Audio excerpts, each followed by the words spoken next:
ঘরে থাকা কিছু উপকরণ দিয়ে খুব সহজে তৈরি করে নিতে পারেন খুবই মজাদার একটা নাস্তার রেসিপি।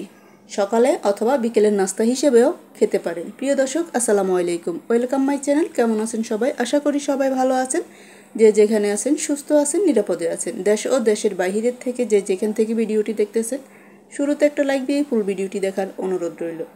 শুরুতে আমি এখানে নিয়ে নিলাম চাউলের গুঁড়া, হাফ কাপের মতো চাউলের গুঁড়া নিয়ে নিলাম। সেই সাথে মিক্সড করে নিয়েছি আমি গুড়, খেজুরের গুড়, সাথে দিয়ে দিলাম স্বাদ মতো লবণ। অফ স্কিনে আমি সবগুলো একসাথে মিক্সড করে নিয়েছি। এখন দিয়ে দিব নর্মাল পানি। আমি নর্মাল পানি দিয়ে একটা ডো তৈরি করে নিব।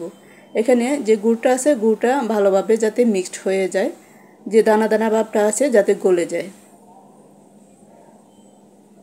ভালোভাবে স্মুথলি একটা ডো তৈরি করে নিব। একটু সময় নিয়ে ডোটা তৈরি করে নিব। এখন দিয়ে দিব হাফ কাপ পরিমাণ ময়দা। পরিমাণ ময়দা দিয়ে আমি ভালোভাবে ডোটা তৈরি করে নিব।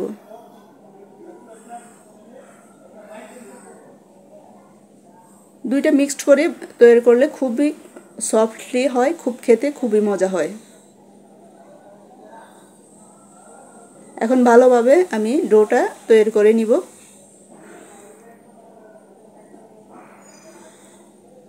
এখন দিয়ে দিব আমি হাফ কাপ নারকেলের গুঁড়া, দিয়ে দিব আমি লিকুইড মিল্ক। পাউডার মিল্কটাকে পানি দিয়ে গুলে দিয়ে দিলাম। এখানে 2 টেবিল চামচের মতো আমি পাউডার মিল্ক গুলে নিয়েছি। এখন দিয়ে দিলাম।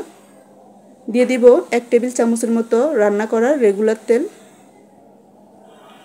এখন ভালোভাবে আমি ডোটা মথে নিব।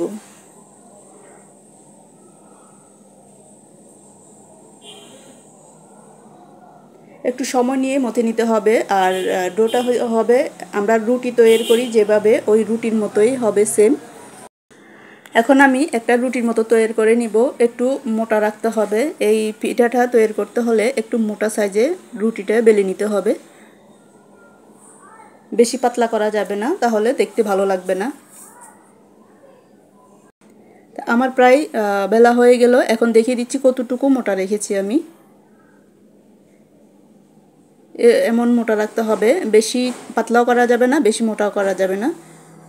এখন আমি আমার পছন্দ মতো আমি কেটে নিব। আপনারা আপনাদের পছন্দ মতো কেটে নিতে পারেন একটা চাকুর সাহায্যে, অথবা আপনারা ডিজাইন করেও করতে পারেন।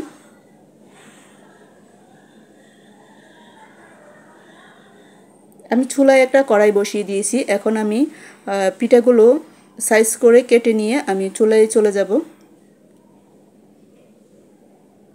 আপনারা আপনাদের পছন্দ মতো ডিজাইন করে নিতে পারেন। আমি কোনো ডিজাইন করলাম না, নর্মালি একটা সাইজ মতো কেটে নিয়েছি।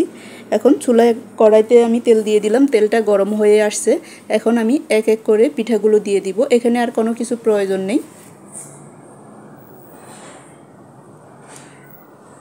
দেখুন, দেওয়ার সাথে সাথে খুব সুন্দর করে ফুলে উঠছে। এখন উল্টিয়ে পাল্টিয়ে ভালোভাবে ভেজে আমি নামিয়ে নিব।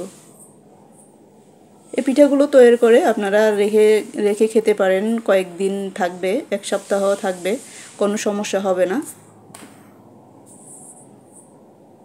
নাস্তা হিসেবে, সকালের নাস্তা অথবা বিকেলের নাস্তা হিসেবেও খেতে পারেন। খুবই মজাদার একটা রেসিপি। আমার এই রেসিপিটি আপনাদের কেমন লাগলো? যদি ভালো লেগে থাকে লাইক, কমেন্ট, শেয়ার করে পাশে থাকবেন। সবাই সুস্থ থাকবেন, ভালো থাকবেন। পরবর্তী আবার যে কোনো রেসিপি নিয়ে চলে আসব আপনাদের সামনে।